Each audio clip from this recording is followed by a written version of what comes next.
morning, children. Today we'll study about the partnership deed. So, partnership deed. A partnership arises on the basis of agreement, or whether written or oral, implied between the partners. We have already studied that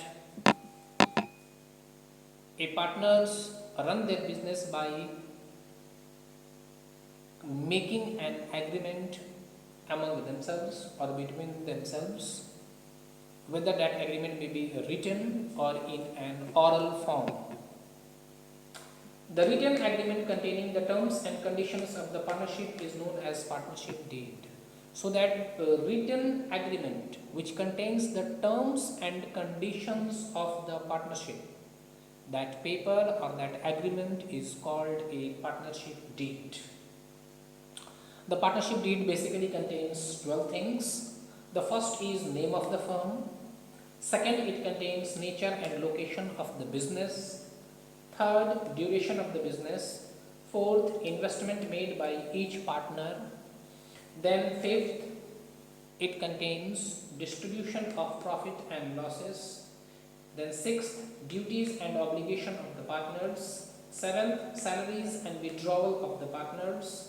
Eighth, terms governing admission, retirement and expulsion of the partners. 9. Interest on capital and interest on drawings. 10th, procedure for dissolution of the firm. 11th, preparation of accounts and their auditing. And 12th, methods of solving the disputes. Now the next topic is about the types of partners. Basically there are 6 types of partners. The first is active or working partners. Such type of partners contribute capital and take active part in the management of the business.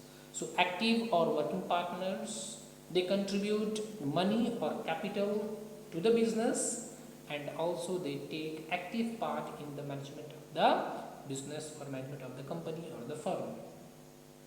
Then second is sleeping or dormant partners. Such type of partner contribute capital but does not take active part in the management of the business or of the firm.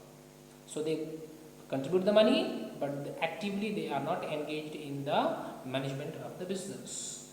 Secret partner, such partners contribute capital and take active part in the business but his association with the firm is hidden for general public. So these type of partners, they contribute the money also and they actively take part in the management of the business, but his association with the business is hidden from the general public. Means general public should not know that he is the partner of the business. Then fourth is nominal partner. A nominal partner is one who allows the use of his name and goodwill for the benefit of the firm and can be represented as a partner. So a nominal partner always allows the use of his name and also the goodwill. Why? For the benefit of the firm. So if a firm is using the name of a person, of a partner, and also the goodwill of the partner for the benefit of the business, then that type of partner is basically called the nominal partner and he can be represented as the partner. Fifth one is partner by estoppel. A partner by estoppel is one who by his word or conduct gives an impression to others that he is the partner of the firm. So partner by estoppel is basically a person who by his words or conduct gives an impression. He always by his words or conduct, he always gives the impression that he is the partner of the firm and others are in the confusion that he is a partner of the firm. Then sixth one is partner by holding. A partner by holding out is one who is actually not a partner. So this partner by holding is not a partner but allows himself to be represented as one by the other partner. But he allows that the other partner can allow him or represent him as a partner whenever required. So these are basically the 6 types of partners. Today only this much. Thank you.